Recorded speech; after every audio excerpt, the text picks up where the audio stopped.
DJ Pointman here. Join Char Willie and Classic Ruby for their radio show, Keep the Beat. They broadcast every Wednesday night at 9:30 p.m. Eastern Standard Time on CRBJ, Classic R&B Jams. There are discussions of the songs, and that can take you back down memory lane.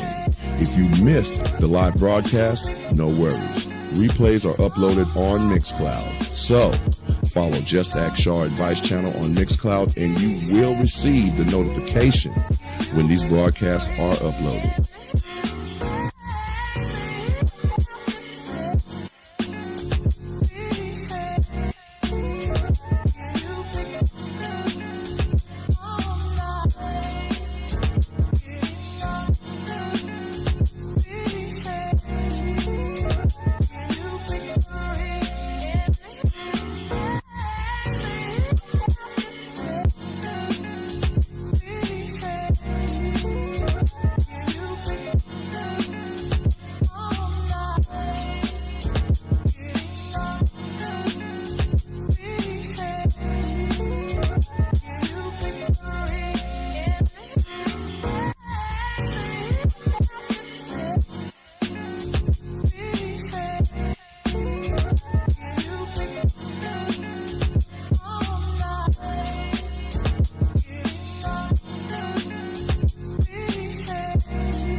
Games, man?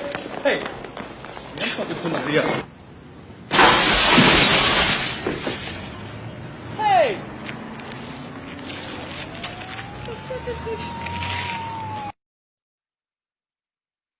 Why they do my man like that? Why you all do number 45 like that?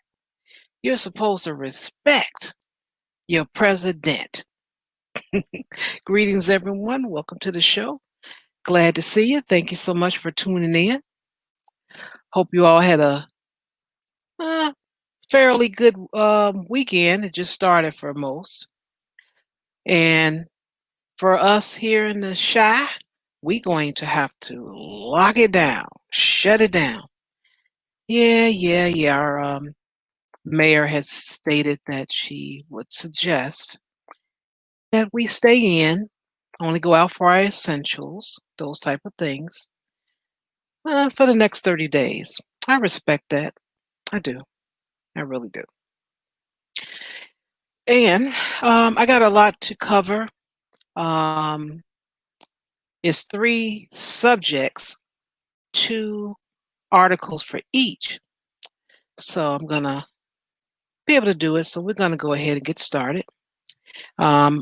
I got my music queued up for the Classic Ruby. Ladies and gentlemen,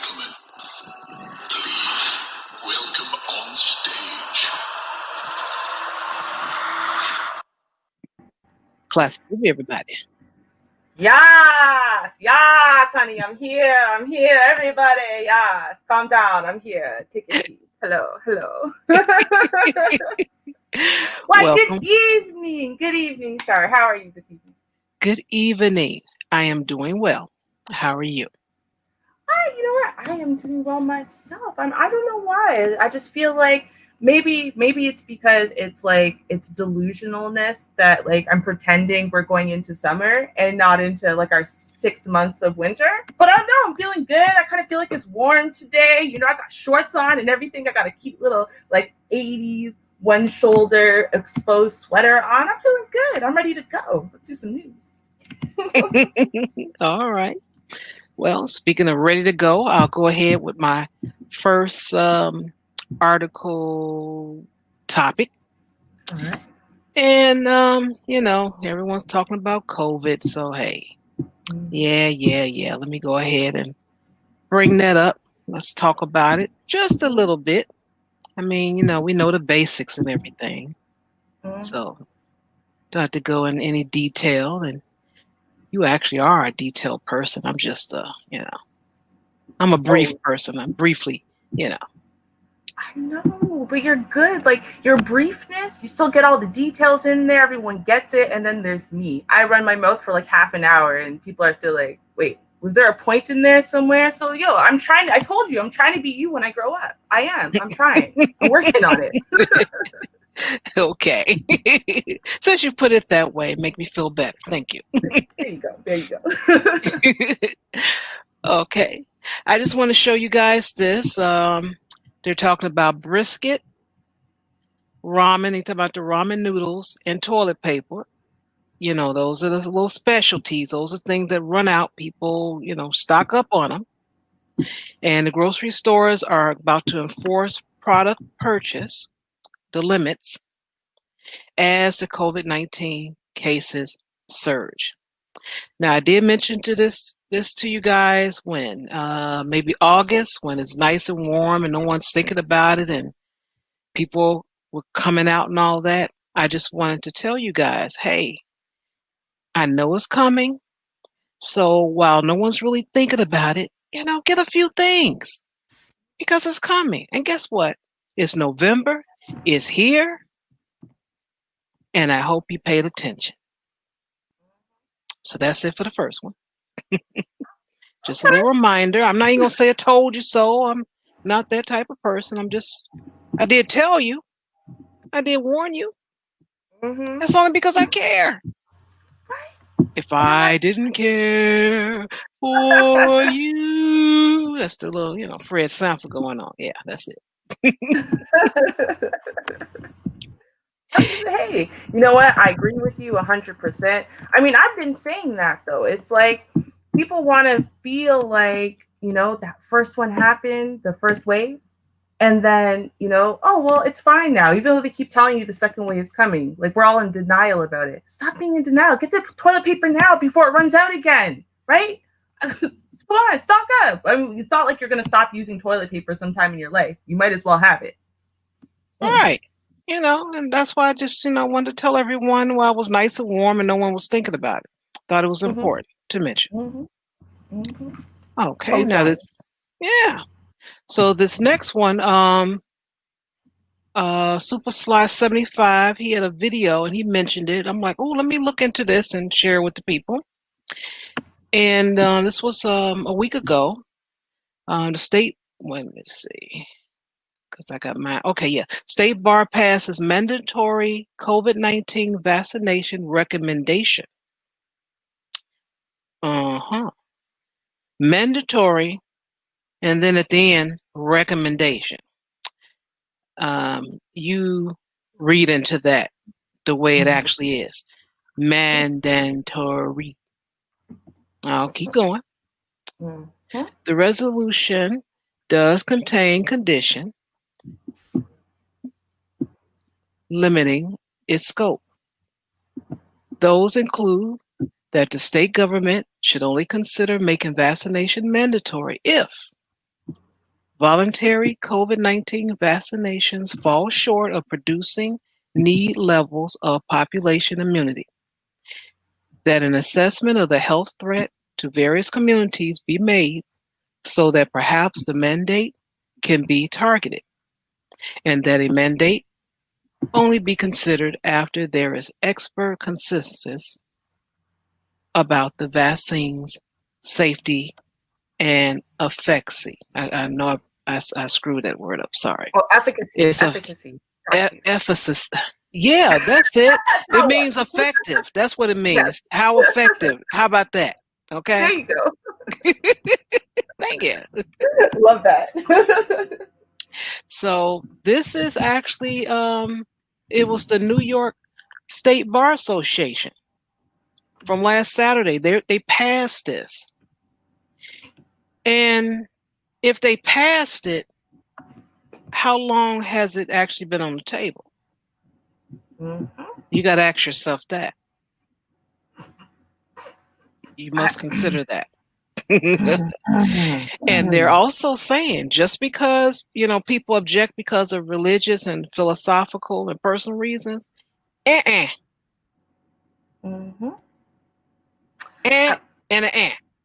The New York State Bar Association on Saturday passed a resolution urging the state to consider making it mandatory for all New Yorkers to undergo COVID-19 vaccinations when a vaccine becomes available, even if people object to it for religious, philosophical, and personal reasons. Just one state, y'all. And if it happens there, what's going to happen? Oh, yeah. It's going to be everywhere. Everywhere. Mm-hmm. Everywhere. So keep that in mind. I was speaking to a bus driver today on my way back from the dentist, and he was like, I'm not taking that. Are you taking it? I'm like, no. He said, I don't blame you.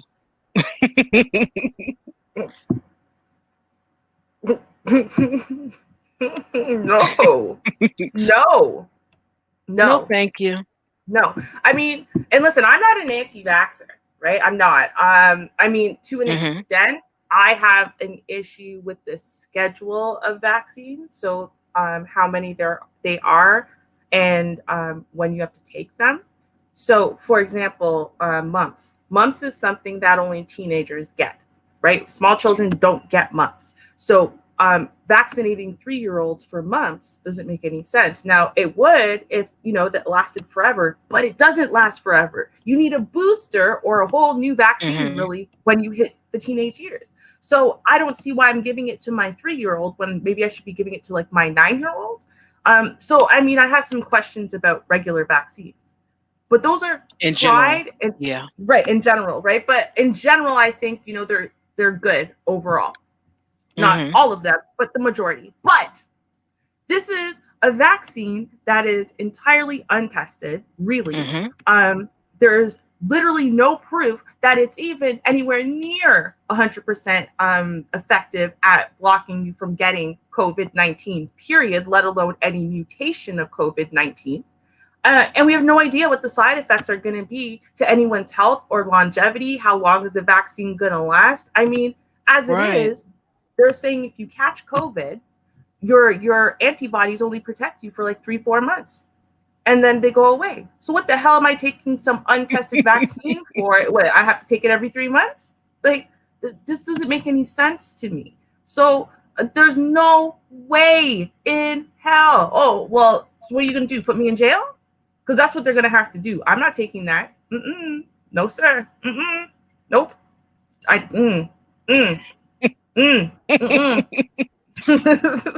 hear you. Nope. I've never taken a flu vaccine in my life either. Not one. Yeah, me neither. I just never was interested in it. I know some people are, but I'm not. I'm with you, Rubia. That's what I got to say. Yeah. I remember they started.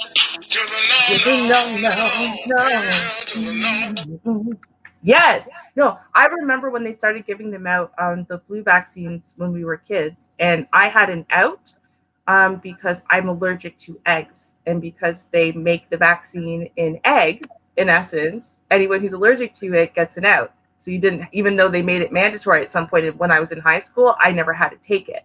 So I had an easy out.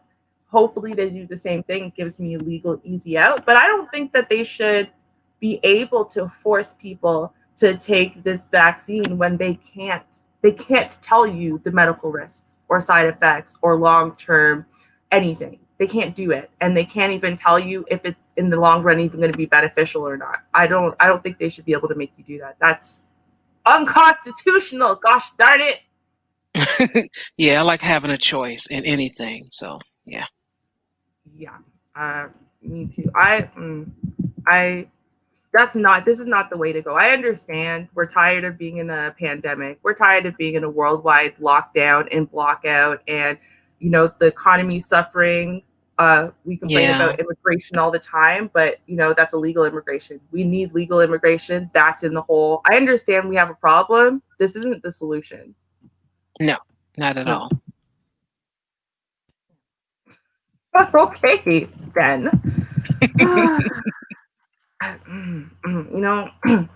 I was going to follow that up with my Trump story of the week, but you know what? I need a break from Constitution for now. So instead, we're going to talk about crazy people. So let us go over here. Yeah, no. And to be fair, here's the thing. And you're gonna see what I mean in a second, but I just gotta say, the submission, men are leaders, men are strong, that whole movement is sometimes it goes too far, and this is going to be what I would call literally toxic masculinity. That's right, I used the buzzword, I know, but right, yeah, I know, I'm sorry, that's it, Ruby's canceled. But this man right here, 25-year-old John Matthews, is arrested for killing his girlfriend, her mom, and her sister when she refused to cook him breakfast and braid his hair.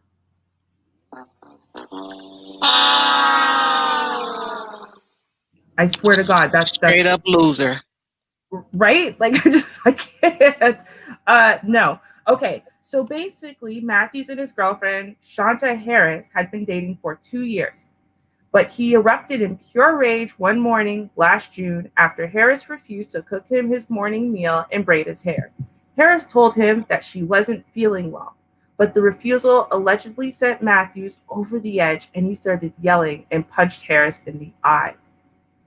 Now, Matthews' grandmother, who was present, not her family, because people want to say, oh, well, the family jumps in. No. His grandmother was present and tried to defuse the situation.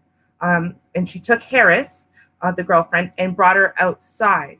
Now, Matthews ended up following the pair and yelled that he hated Harris, claiming she doesn't do it for him anymore. Harris then called her own mother for help, but Matthews snatched the phone from her and broke it. Let's take a look. So if you look over here to the left, this is actually Shanta Harris, the girlfriend. And the second picture right here is Jasmine Neal, her sister. Now, what does end up happening is after he took her phone and broke it, the grandmother let Harris use her phone to get help. And so Jasmine Neal and Frances Neal, the mother, then come to the house to try to get Harris. And so Matthews yelled at them to leave his property, refusing to let them inside and get the 4-month-old baby Harris shared, because yes, they have a baby. See here, there's him holding their 4-month-old baby. And obviously he's in a violent, irrational rage. They don't want to leave the baby with him. The grandmother thinks this is a good idea as well, but he's not allowing that to happen. And so at that point, Jasmine Neal then decided to call 911 and told the operators that Matthews had given her sister a black eye and was refusing to hand over their son. As the argument continued, Matthews pulled out a gun from his waistband and shot Frances Neal 7 times and his girlfriend once in the chest. Jasmine Neal, so that's the mother, first 7 times, shot his girlfriend once in the chest, and then he decided to chase down the sister and shot her in the head. And so at that point, the grandmother placed a second call to 911 as her grandson fled, She identified Matthews as the shooter. Francis and Jasmine Neal were both pronounced dead at the scene. So that's the mother and the sister. Harris, the girlfriend, was actually taken to hospital and she was alive. She gave the police a videotaped statement where she identified Matthews as the shooter and also told them about past instances of violence. He is said to have disabled her cell phone from calling the police on 28 occasions. So Harris did stay alive for a little while, but she passed away almost 3 months later on September 5th, and her death was ruled a homicide because she died as a result of injuries from the shooting. So, I mean, this is what we're talking about here. First of all, I got to say something. This annoyed me. So they decided to say that this right here, this is the girlfriend, Harris, and her mom. And this is the memorial picture. This is the memorial picture. You're trying to tell me that this random in a bathroom, probably at Harvey's or McDonald's or somewhere picture that they just did randomly, this is the memorial picture? Like, this is the best they could do? Like, they are intentionally trying to make this whole entire thing, in my opinion, kind of look like, ghetto superstar story. Instead of looking at it for what it is, which is, in this case, an abusive relationship, a man who feels like if he tells his woman, braid my hair, it don't matter if she's sick, it doesn't matter if she's dying of something, girl, you better get up and braid his hair to make him a sandwich, and think about 3 people are dead.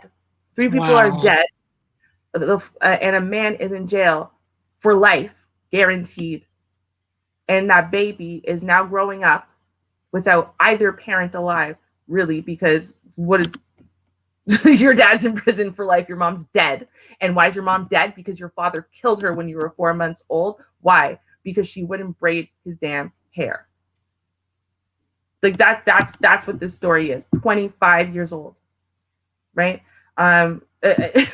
It's incredible. The story to me is just devastating because it's not drawing the attention it maybe should. 25-year-old man kills a 24-year-old woman, a 27-year-old woman, and a 56-year-old woman over getting his hair braided.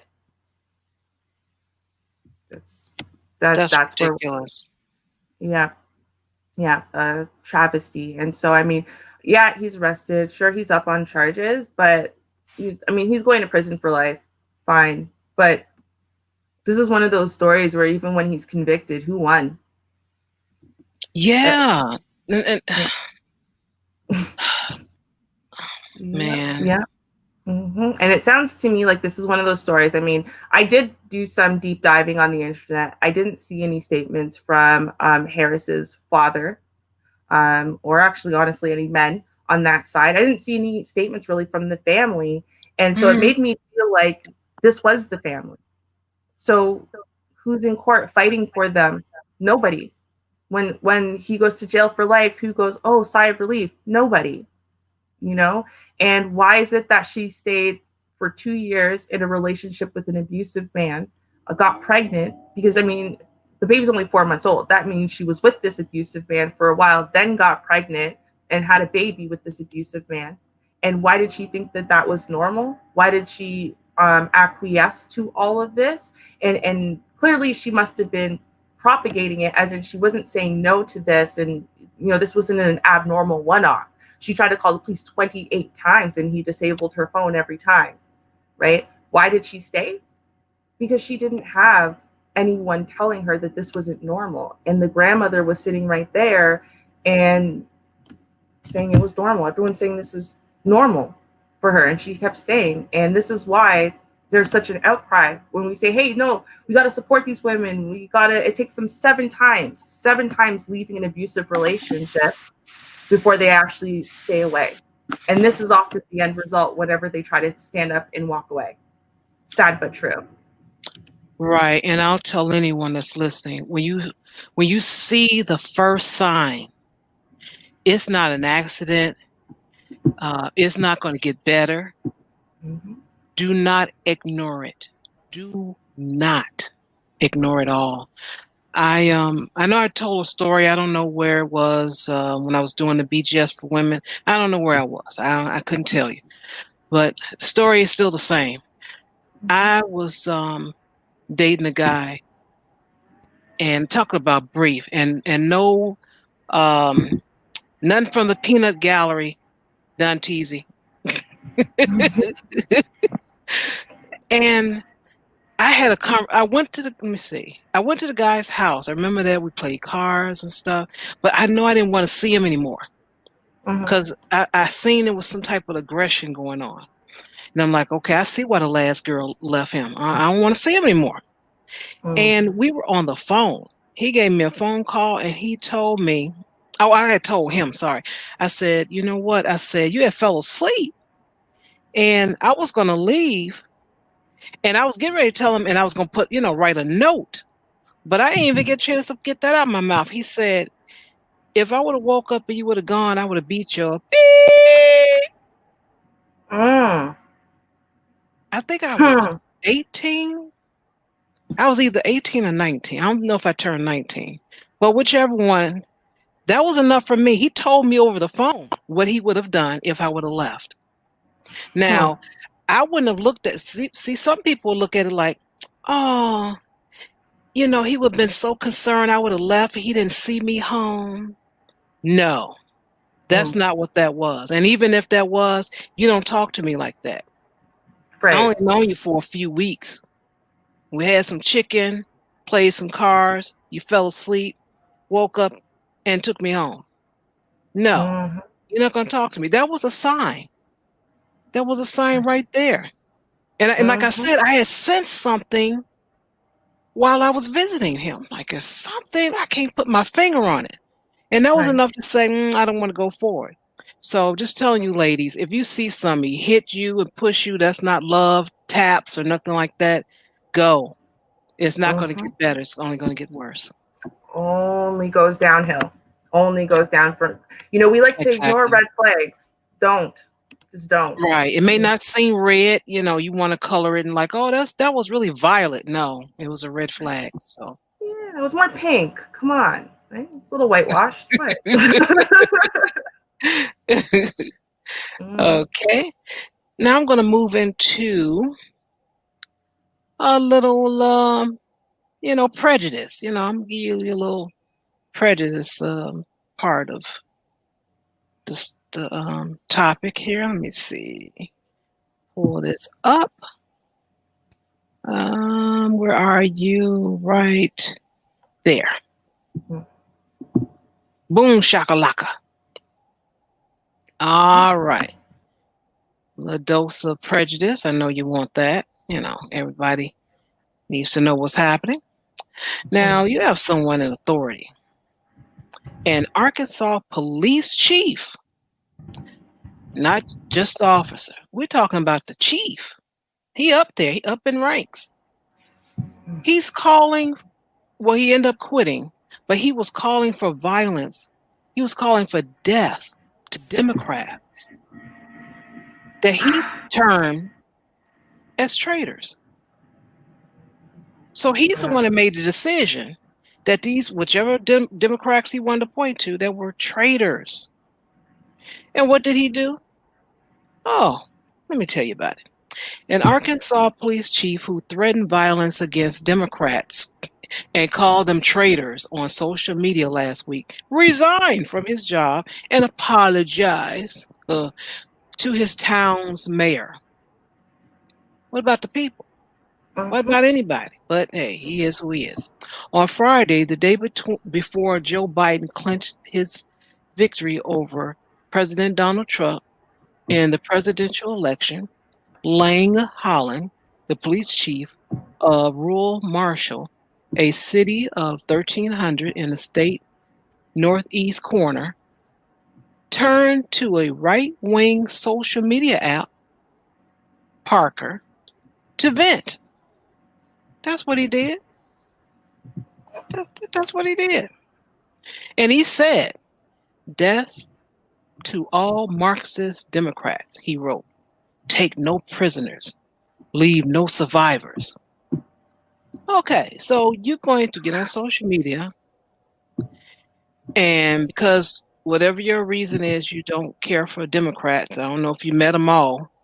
I really don't know how you know, but you have hatred for them, so you want to call for their death. Yeah, that sounds like just some of the foolishness that go around in the YouTube streets at times. Something you don't like, so you want to destroy it. That's terrible. Yep. A separate post, a tribute to Holland on the same app said, when this is over and Trump is president for 4 more years, do not go to sleep. Do not forget what these Marxist Democrat bastards had tried to do. When you see one in public, get in their face and do not give them any peace. Throw water on them in restaurants. Push them off sidewalks. Never let them forget they are traitors and have no right to live in this republic after what they have done. Now, I'm just wondering, in his brain, did he really think what he asked for was going to work? Was number one. Mm-hmm. I mean, I don't get that. How do you decide that you want to cause harm to those that you disagree with politically? Now, I Right. do know that exists. People do that. You do hear about it, but it's ridiculous. This man, I know he had a high salary, could take care of his family, and have a pension. I Mm, give you, mm, mm. and he messed that up Right. Yep. all because he disagrees Well, no, for with what how they've some. done. Oh, what they done? Come on, Right. people don't have a right, just like you have a right to choose who you like to vote for. You only get one vote. Right. Well, technically, you get one. Depends on Mm-hmm. if any fraud going, but you only get one. Mm-hmm. Train your family and friends to vote whatever you want, if that's the only influence you actually have. But to Right. get on social media and cause death to people, and a lot of nuts out there, they're gonna go out and get in people's faces and do these type of things, Yep. Yep. and that is so Absolutely. sad. Mm-hmm. I just, I words fail me sometimes when I listen to people, right? Because first of all, I think stupid people. There's just so many stupid people on the planet. It baffles me. But it does.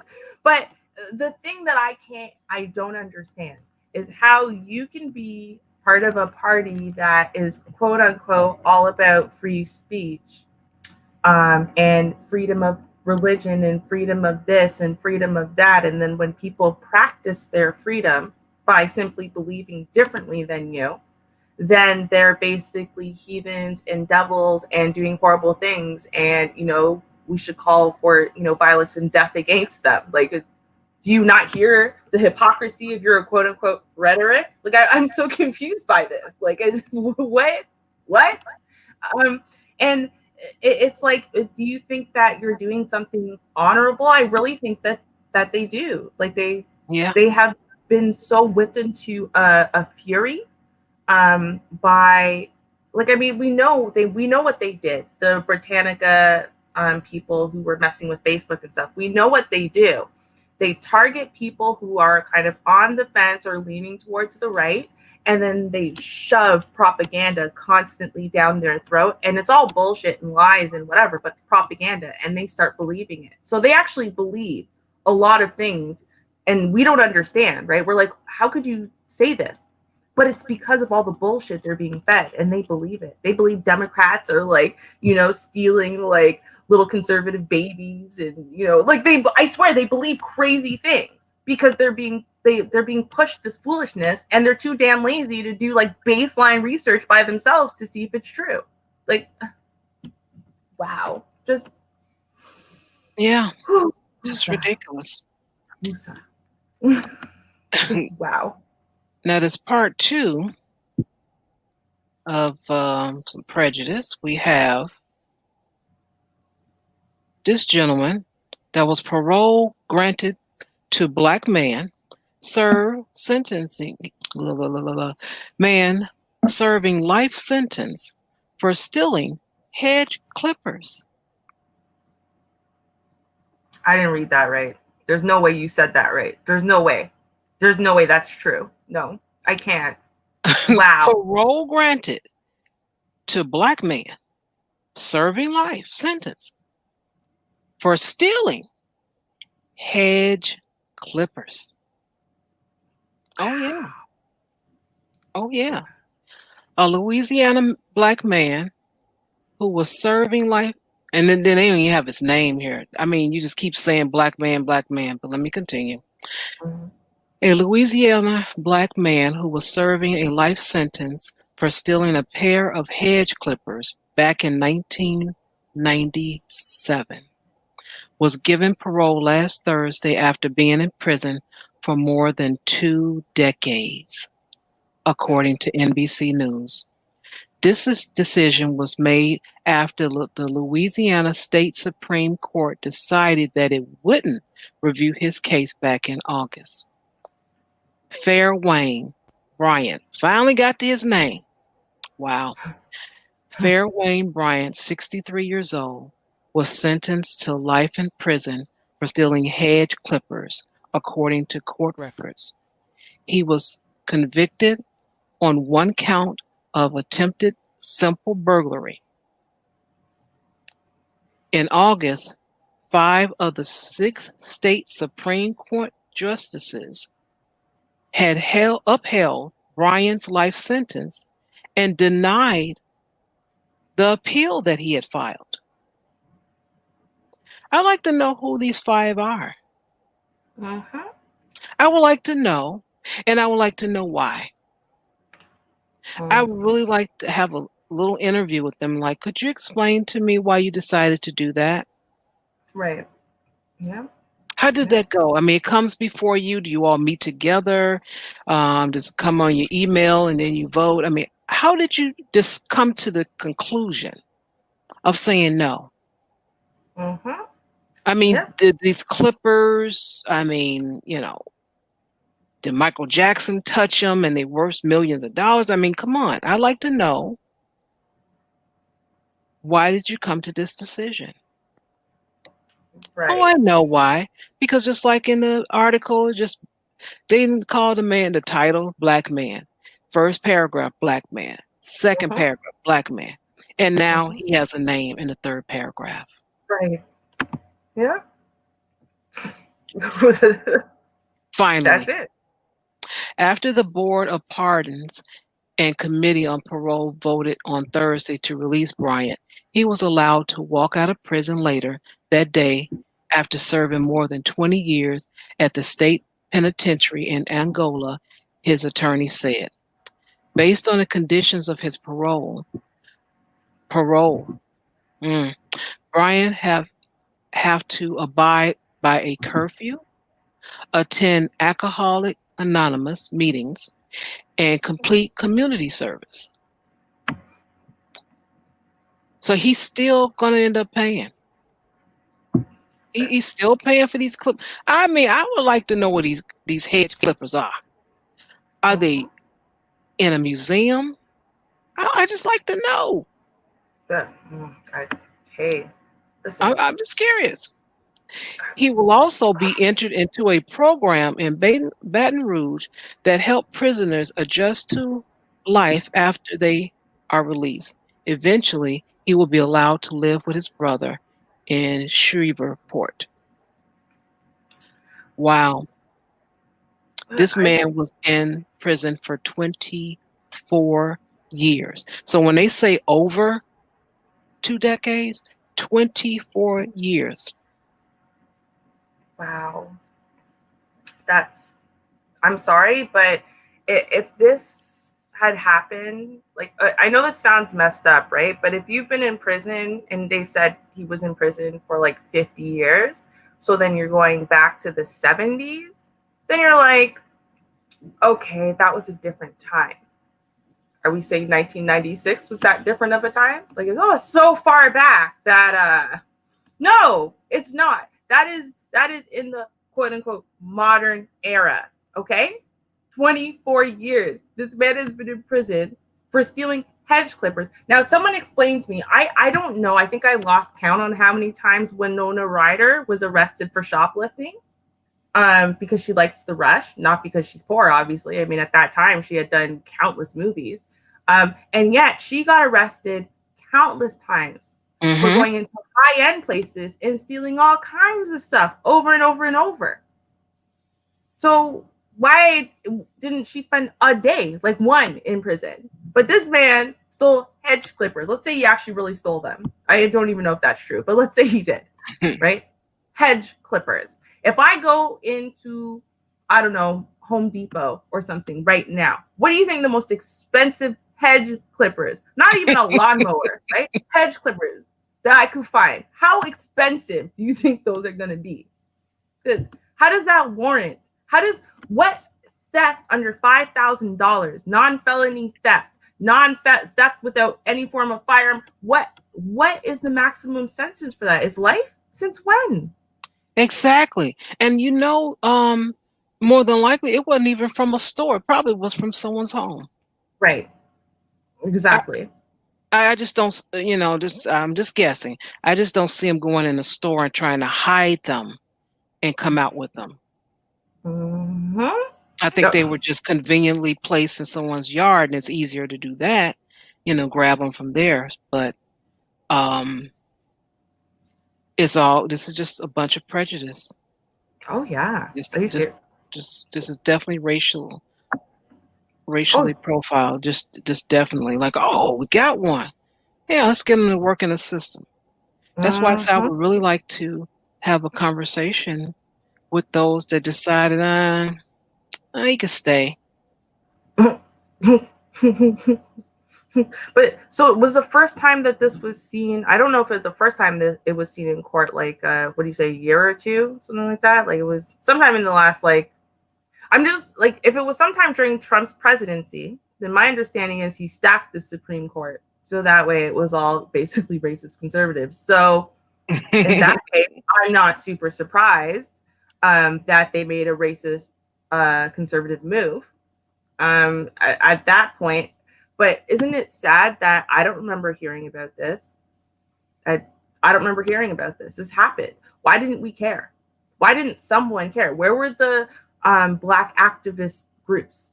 Where was one of them sitting there and pushing this all over social media so we are aware of the injustice that was really done to this man, and now he's in court and it's going to the Supreme Court. Why aren't we paying attention to things like this?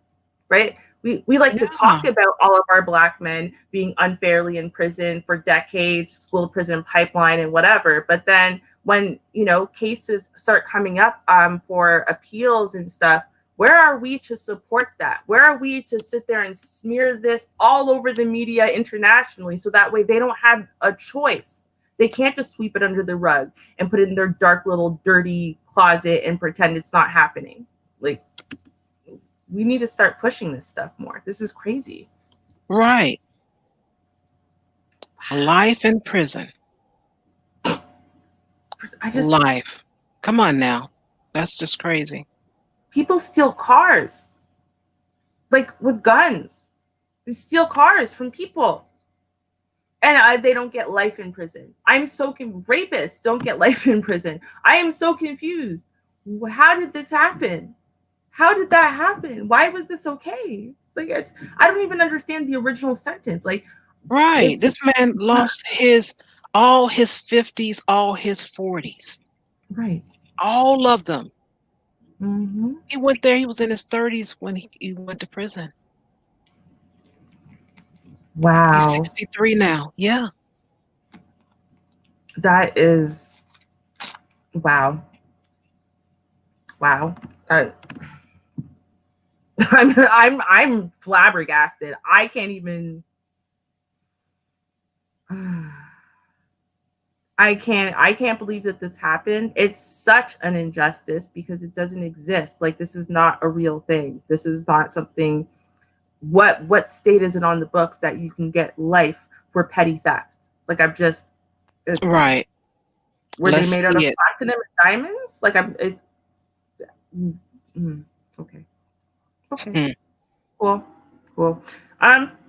Funny enough, my next two stories basically address even more. Well, the next one for sure we're going to talk about is another way that there are injustices against the Black community. In this case, it's women. So let's take a look. And another thing that people, this is really happening, y'all, and we are in denial that these things really happen. We hear people talk about it, but we don't actually do anything about it. Again, oh my gosh, hold on. This thing continues to start playing before I can actually get there, and then I can't hear anything, and then I get confused. It's not as smooth as last week. I'm sorry, y'all. Okay, so let's move on now. There we go. All right. So this OBGYN from Virginia is found guilty on 52 federal charges. All right. Let's take a listen to the story and we're going to listen to one woman's testimony, and you'll notice something about her. Okay, let's listen. Okay. For dozens of Dr. Javid Perwez's patients. Jury convicted the Chesapeake OBGYN of performing unnecessary surgeries on his patients to get millions of dollars in insurance money. Thanks for watching 13 News Now at 6. I'm David Allen. And I'm Janet Roach. Megan Shin is live at the Norfolk Federal Courthouse with details. Megan. Janet, David, we saw Dr. Javid Perwez escorted away in handcuffs, and we know that the federal court had 61 charges against him that the jurors had to go through and make a vote on, a decision on unanimously, and they came back charging him with 52 out of those 61 charges. The jury and attorneys had the tedious process of going through 800 pieces of evidence and hearing countless hours of testimony. Now Dr. Javid Perwez will spend years behind bars for using women's bodies to get millions of dollars from insurance companies over the last decade. Today, the jury found Perwez guilty of 52 federal charges, not guilty on 8 and no verdict on 1 count, which the court agreed to dismiss later. Dozens of charges he will now serve time for were linked to claims from his former patients. Many of them took the stand during the trial. That includes Darielle Bishop. It's hard to sit in front of someone that has done so many surgeries on you, and that you found out like it's so many lies that are in your record. She says she went to Perwez for a tubal ligation surgery with the expectation she could have a reversal surgery and kids later. I do know that out of pocket I had to pay $7,500 for my reversal. Now she's tried over and over again to have kids. It's 4 miscarriages since. So it hasn't been a successful pregnancy. During the court case, each patient with a story like hers went by their first and last initials. The jury found Perwez guilty in DB's claim for a false statement in healthcare matters. I think it's great. I think it helps us as victims have some type of closure. I know we can't get all the justice that we want, but at least you're seeing something, something positive on our end. Once again, found guilty on 52 charges. He could spend hundreds of years in federal prison. And we do know that a judge will have to make the decision about how much time he spends behind bars. That will happen during his sentencing on March 31st, 2021. Live in Norfolk, Megan Shen, 13 News Now. And let's to be clear now, when they say years, it's actually 465, a potential 465 years. So now, I mean, it's horrific. Now, this one woman, she's talking about basically, to clarify, right? So she's talking about the fact that he convinced her to have a tubal ligation that she doesn't actually need. And she was kind of like, okay, well, okay, this is going to help me out. And then, I won't have any accidental pregnancies. And then, oh, it's such an easy thing. Yeah, we'll reverse it whenever. And then when it came time to reverse it, she had to pay out of pocket for her to reverse it herself. And then obviously that didn't go so well. Right. So this is, but this isn't the only thing that this man did, to be clear. It's not like he just convince some women to have tubal ligations. On top of the tubal ligations, he actually completed unnecessary hysterectomies and other surgeries. He actually would deliver children, babies, way before they were due, way before it was a period that they were safe. It was safe to deliver the babies, just so that way he could be the one who's billing for it. He would tell patients that they needed complete hysterectomies to avoid cancer that they didn't have and weren't at risk for. So sterilized countless women that did not have cancer, were not at risk for cancer. He didn't even think they had cancer. Didn't even think it. This is all literally just fraud. And this is something that this man has been doing for a very, very long time. Now, there were voluntary sterilizations as well, apparently, at least ones he talked people into, as far as actually being sterilized. But he violated, there's supposed to be a 30-day waiting period. He would violate that 30-day waiting period and backdate the forms. So that way he could bill the insurers and Medicaid hundreds of thousands of dollars for those procedures. Sometimes he did this and billed them for procedures he never actually completed.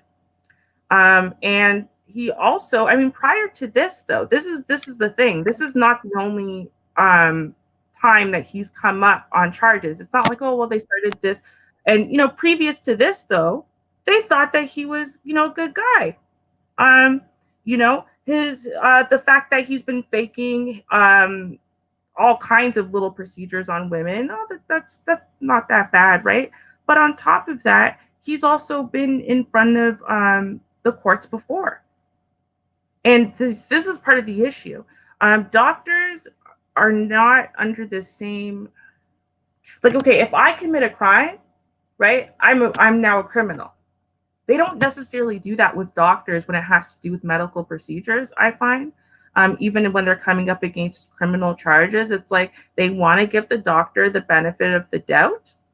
But like in his case, he was convicted in the Eastern District,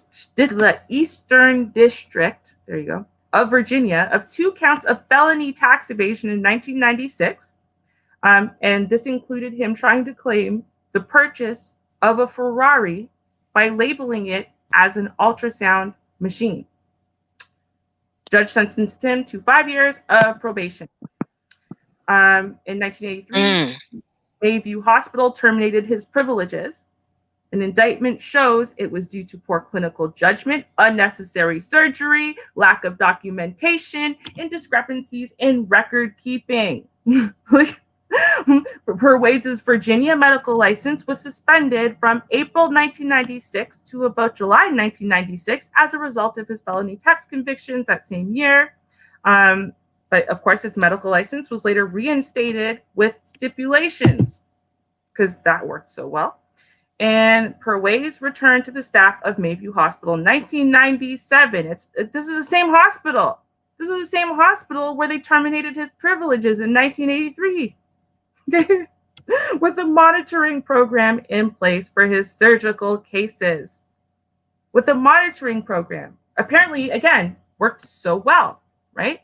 But in September of 1999, after that whole 2 years of probation, the Virginia Department of Health Professions decided Purways followed all of the conditions, so it ended his probation. 2 years. 2 years.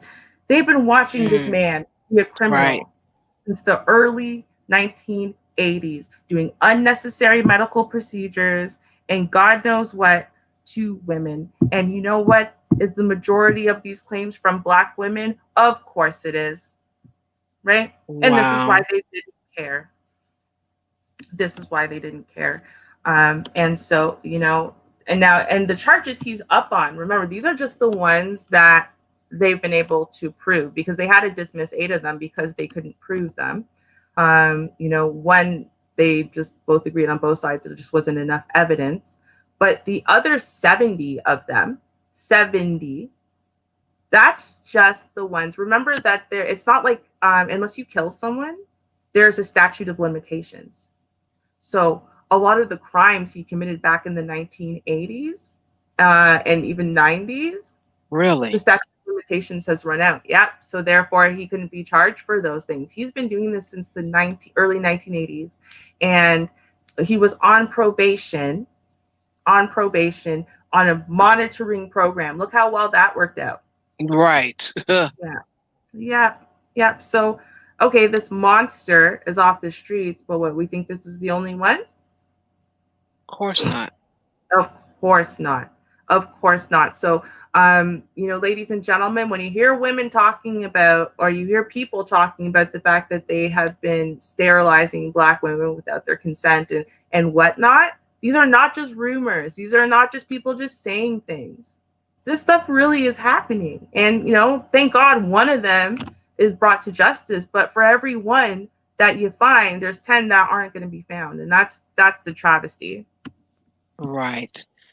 And I'll tell you, I ask a lot of questions, so that's why some things I don't, get, because I just ask a lot of questions.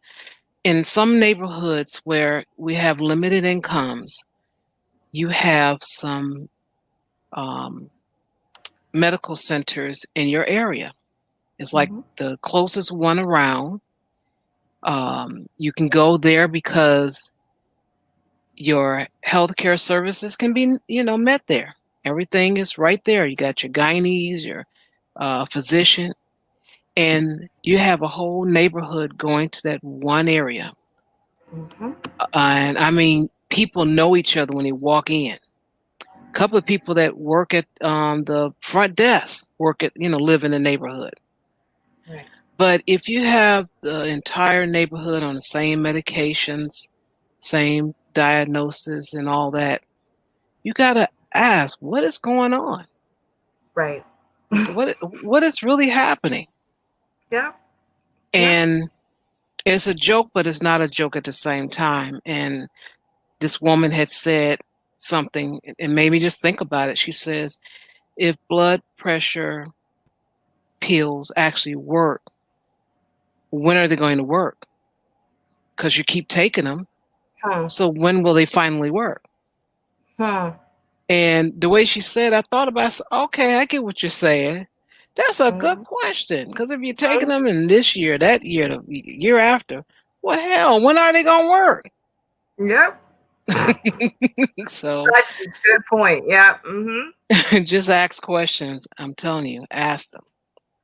Right. Yeah. Wow. That's such a good point. Such a good point. And, I got to say that, and I find that this is true about most things when it comes to criminality and the justice system and whatever, is that, on one side, I'm going to sit here right now and say, hey, listen, these doctors need more oversight. We need to start, taking this stuff in the butt. But they've got to find better solutions, because the solutions they come up with penalize good doctors and don't touch the bad ones at all. So, right, what ends up happening is good doctors get driven out or get in trouble for things that they shouldn't be in trouble for because they're just being good doctors. My personal family doctor is literally leaving the practice of medicine for that exact reason, because in the effort to try to stop pill mills and the opioid epidemic, they are penalizing good doctors, and the pill mills are still ongoing. They're not being touched. Yeah. Right. So if you don't follow the rules, then the rules don't apply to you. That's what it comes down to. All the doctors that are following the rules. My poor doctor, she's an amazing doctor, and she's actually going to, since she has a master's or PhD in policy, she's literally going to go into trying to now work on medical policy and changing it. So that way it does address penalizing bad doctors more, penalizing crooked doctors more, getting rid of, ain't shit doctors more, and, allowing good doctors to actually do their jobs and trying to find a way to do that, to try to find that balance. But we got to work harder. Because, that girl, Darielle, man, sometimes these names, Darielle, I think it was, she looked young. She looked really young. And, she was sterilized at such a young age, trying to do the right thing, the responsible thing, and now she's had 4 miscarriages because God knows what else he did to her besides the tubal ligation. Right. And now she can't have kids. 4 miscarriages? They did something to her uterus. They did something to the rest of her. And you know, God, I hope she figures out what it is. I hope they're able to correct it. But that's really young. That is really young. And that is terrifying that a doctor like that has been operating since the 1980s and he's only being brought up on charges now. That's like 40 years. Like almost his entire medical career, he has been crooked and shady and a money hungry ancient doctor and has just gotten away with it time and time again. It's incredible. Yeah, that's so sad. So many people, so many women. Oh, yeah. Yeah. Oh. I know. Well, since we're talking about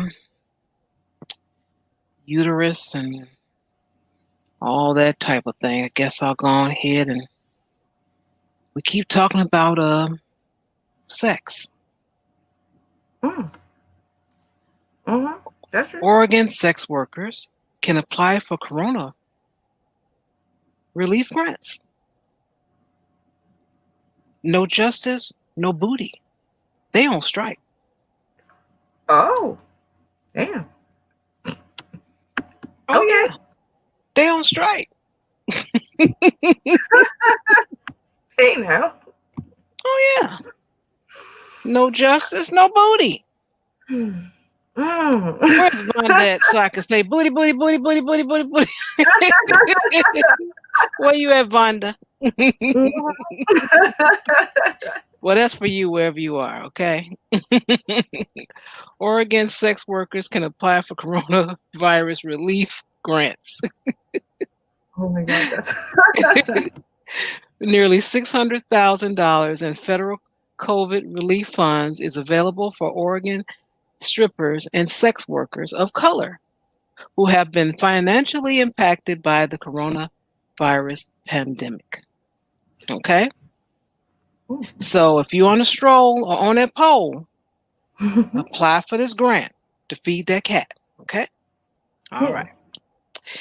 Anyone who has made income from using their or other sexuality to financially assist themselves can apply, says Kat Hollis, founder of the PDX Stripper Strike and Haymarket Pole Collective, which is administering the grant. Priority will be given to Black, Indigenous, and transgender applicants, those with minor dependents living in the household, and those experiencing homelessness. Okay? So I repeat, if you're on a stroll or on that pole, apply for this grant to feed that cat. Okay? All right. Oregon only, though. Sorry. It's Oregon only. Hey, now. But it's not just the strippers, or, you know, like you said, on the pole or on the stroll, but they said, or if you profit from others, right? So basically, you pimp. They didn't forget about you. They didn't forget about you. Right?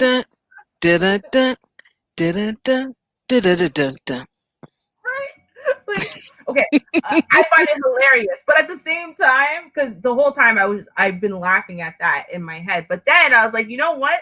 Kind of makes sense because you got a pimp, you know, and his pimp hand is way strong. He don't care about none of this, girl. You better go outside and work. But if he can profit, right, and he can get a check because his girls ain't working and he ain't getting his 80% anymore, well then, in that case, you know, he might allow them to take a day off, you know, for a little bit. Yeah, right? Let him retire his pimp hand temporarily, you know? So okay. Right? All right. I see you, Oregon. You thinking, all right, I got you.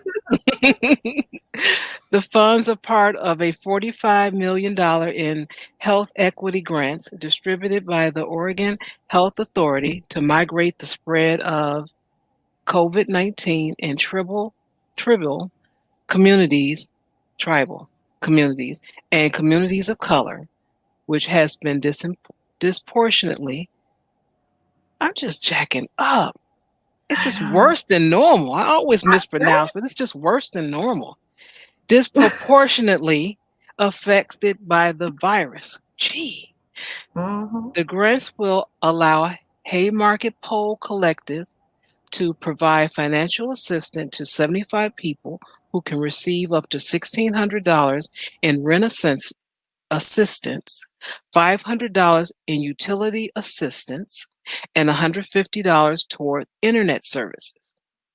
Now, see, you need that internet on,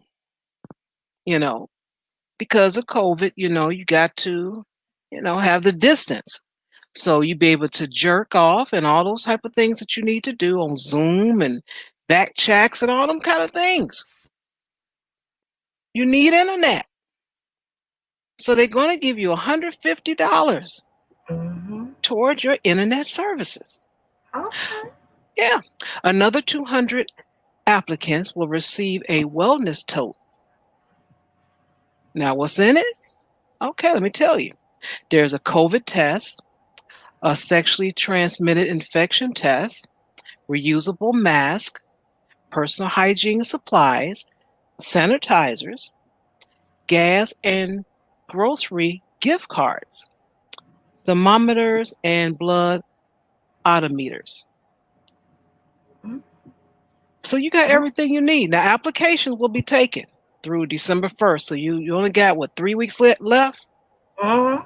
That's all you got. And the funds will be distributed by December 30th. So far, 93 people have applied for these grants. So again, people, if you're on the stroll or on that poll, apply for this grant to feed that cat. Okay? Hey now.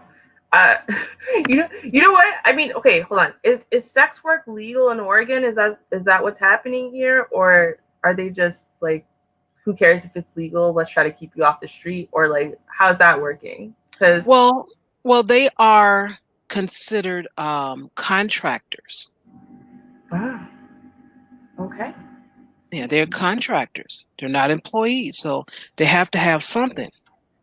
And they were not included with the stimulus package. So now they'll be, they'll have some funds.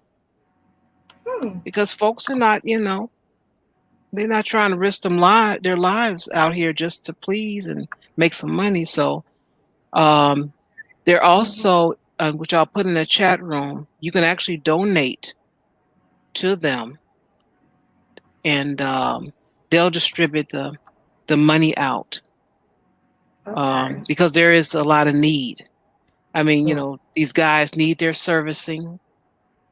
That never stops. Testosterone, continues to be on an all-time high. And there's only so much twerking you can do in the chat room before you need to release. So hey, it is what it is. Right. Yeah. No, I mean, that's fair.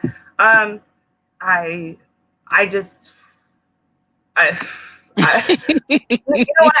I kind of, unless it's fully legal for you to do sex work in Oregon, especially if you're not claiming taxes on those funds, I can understand why this might not catch on, because people would feel like, right? Like, let's say it was me. I would feel like this is like a ploy. You might give me a check, but now I'm on your radar as someone who does some illegal stuff. So the second coronavirus is done, you're coming for me. You're coming for me for tax evasion. You're coming for me for, illegal sex work or whatever. That's what I would feel like. So I wouldn't go for the check though, because I wouldn't trust that, like, oh, well, don't worry, we're not keeping track. We're just going to give you some free money, but we don't know what it's for. Don't worry about it. Do your thing. Like, I would just feel like it's a trick. Like, I don't know. I kind of feel like there's just something extra in there because, I didn't hear them going and saying, hey, well, if you a plumber or an electrician and you just, freelance contract, don't worry, just apply to us and we're going to send you some money. Like, I just feel like this one's a trick. I don't know. I'm not saying it's not. I'm not saying it's not, they're not going to give you money, but I don't know. I would just double check. Let your friend do it first, you know, because you got friends doing it. Let your friend do it first and see what happens. That's what I would do. Yes, for now it is safe to do, you know. So go ahead, get your money on. That's what you need. Now, you know, again, those people, they need money, but there are a lot that are profiting, you know, since the pandemic. And who are they? Billionaires. Yeah, they have benefited a lot. And let me tell you how. Oh, yeah. You got Netflix, Andrews Como. You have Jeff Bezos. We know that's the Amazon guy. He was worth $113 billion at the beginning of the year. And now he's $73 billion richer. Oh, yeah. You have Michael Bloomberg and Charles Koch. They're up by $7 billion. Mark Zuckerberg, he's up another $46 billion. He was already making $54 billion. So stack on the 46. Oh, yeah. Elon Musk, he been doing a lot of COVID tweets, they say. And he had a lot of donations to CPAC machines. But his fortune has really grown from $25 billion to $92 billion. So they're really profiting. Us little people, we got to stay at home. Yeah. And when I say stay at home, just so happened yesterday, before preparing for the show, our complex, our management let us know that the mayor had decided, starting Monday at 6 a.m., they're asking us to do a 30-day stay-at-home order. Now, they're asking, and not making you, you're not going to get arrested or anything like that, but the numbers are really up in Illinois. Right. They really are. So they're asking us to stay home if you can. They said just your essentials, your groceries, and if you have doctor's appointment, and if you have to work outside the home. Other than that, you know, just go out for your essentials, and that's it. Right. I guess it depends. I mean, like here, you've got two frames of mind. So here in Ontario, the highest numbers are in Peel Region and in Toronto.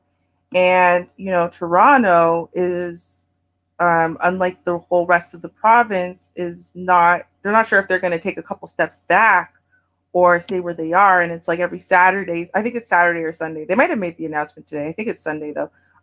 They decide on what they're going to do. Whereas in the last weekend, despite the fact that the numbers are so high in Peel Region, they actually made their move and completely opened. So they're 100% open now. And I think the thought process is, okay, now we've been shut down for so long, let's keep an eye on it. But as long as the hospitals can keep up with demand, then just let everyone catch it, I guess. You know, kind of like when, you know, in little kids, you know, they get the chicken pox. And, you know, when you have 4 kids and one of them gets the chicken pox and you just try to infect them all one time. Like, I think that's what they're kind of thinking of, right? Just get it done one time. Get everybody sick all at once. And then, you know, as long as hospitals are getting near max capacity, but they're not there yet, we're doing okay. All right.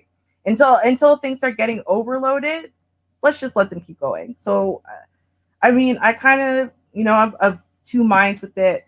You know, I don't think anyone knows exactly how to handle this because we have had a threat of a pandemic almost my whole life, every couple of years, right? There's SARS, there's avian flu, there's this, there's that. And every time one of these things comes up, we all are glued to our TVs, terrified we're all about to die.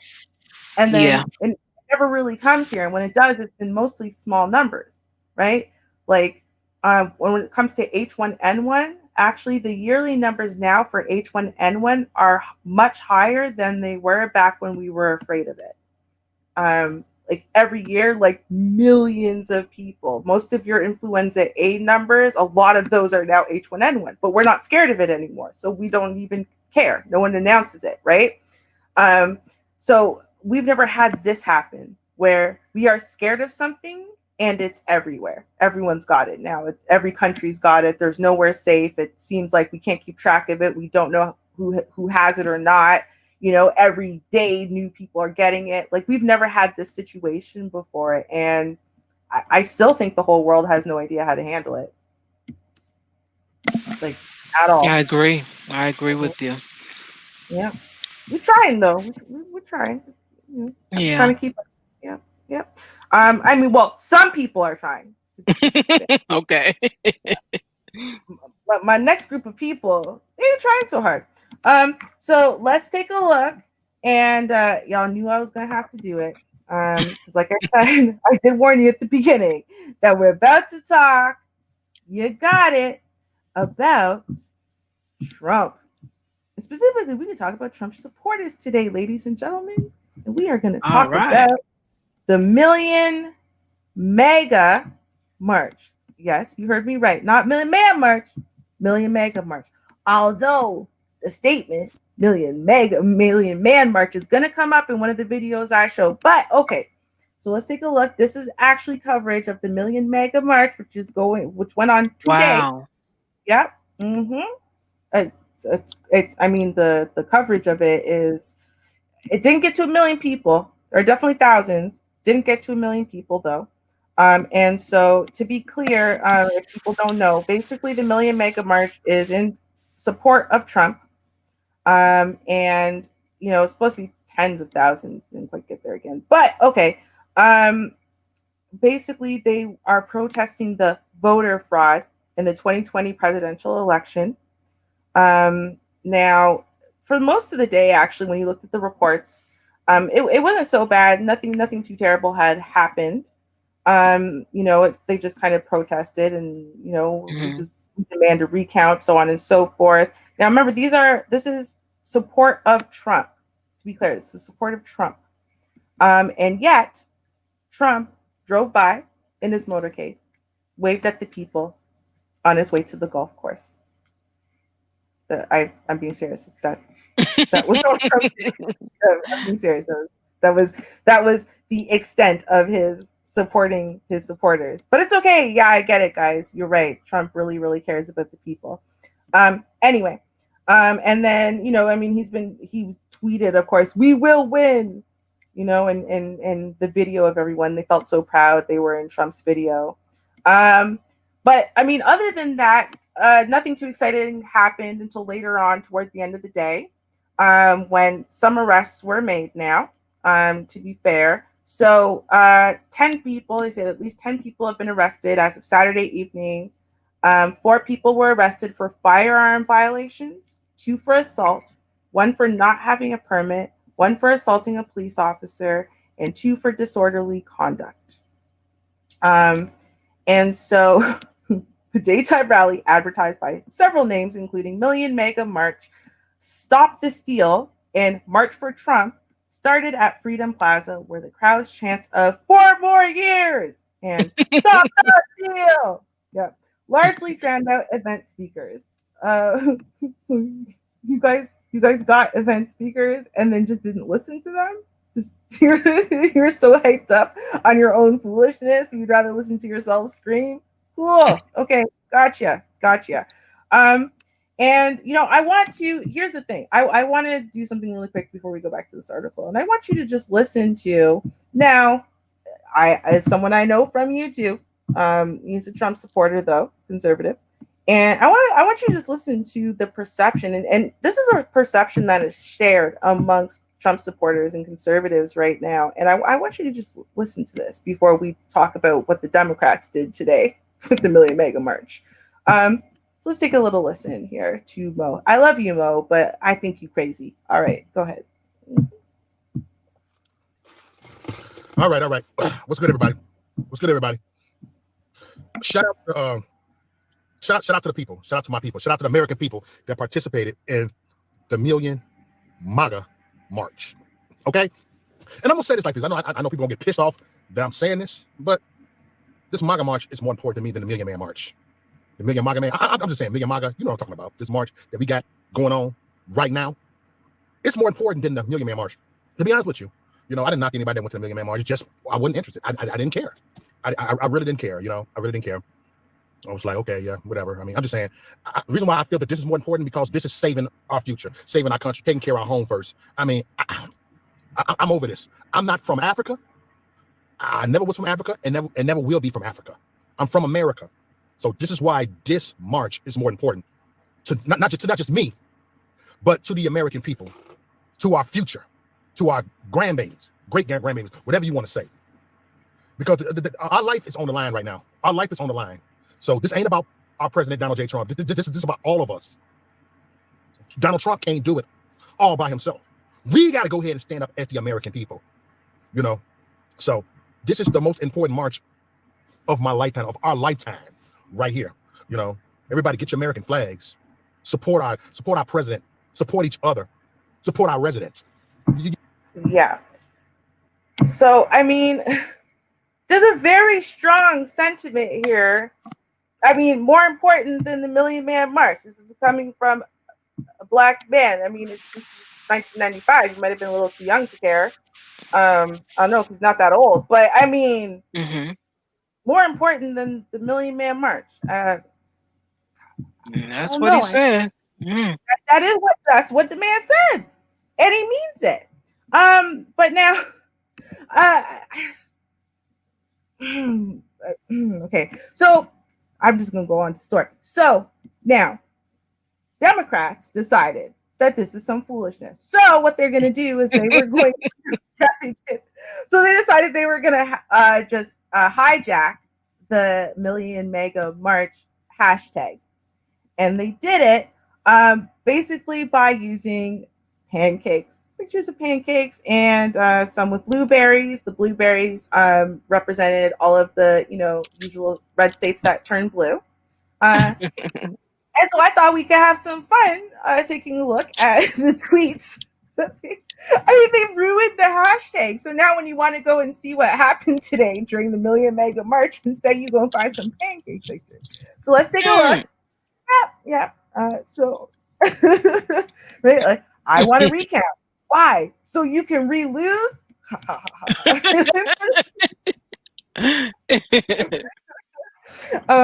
And then you got this one here, right? Blueberry pancakes in honor of Georgia turning blue.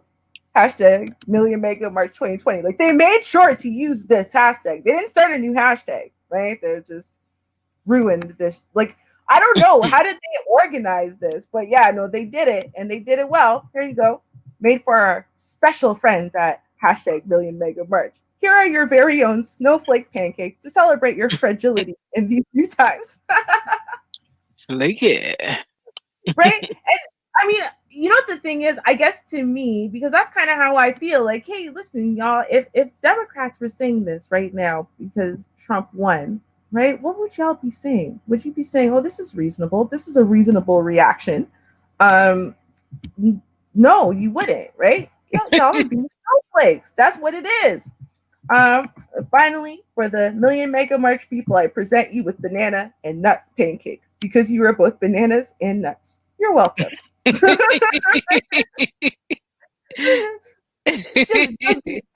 petty AF. All right, petty AF. So I mean, right, you got people who are on Trump's side saying that apparently, like, for example, the Proud Boys, they're not racist. You got the Democrats who are mocking them with pancake pictures with snowflakes imprinted on them. I mean, listen, keep an eye on this, not because you should be taking either side seriously or supporting them, but because I just don't see how this ends well. Like, I don't see how this ends well. I really do feel like never before has America been quite so divided and divisive in their statements, in their beliefs. People who used to be able to kind of maybe see both sides are now stuck on one, and I worry about the future, I gotta say, especially because my country is attached to yours. So, oh boy, right? please try not to incite any type of nuclear bomb or something from other countries, anything crazy. I am attached to your country, and I'm real, like, my part of the country is literally basically inside of your country, like, it's just like, because we dip all the way down up in there, and I'm in southern Ontario, so I'm a little bit worried. But yeah, no, seriously, I don't know. I guess it comes down to, as I think the votes are now at like 300 projected Senate votes or whatever. American politics still confuses me. There's just so many things to keep track of. But, it's almost like it's so far above the 270 at this point that even if something shifts, one state is found to have any form of fraud and blah, blah, blah. Like it's kind of a foregone conclusion that Biden won, and Trump supporters just can't take it. And I don't know, Trump is, spouting all kinds of stuff, but then where was he to speak at his own rally for the Million MAGA march that apparently is more important than the Million Man march? Where was Trump? That's what I want to know. Well, I'll play the video again. When I first came in, they just do my man wrong. Come on! You gonna play games, man? Hey, I'm talking to somebody else. Hey!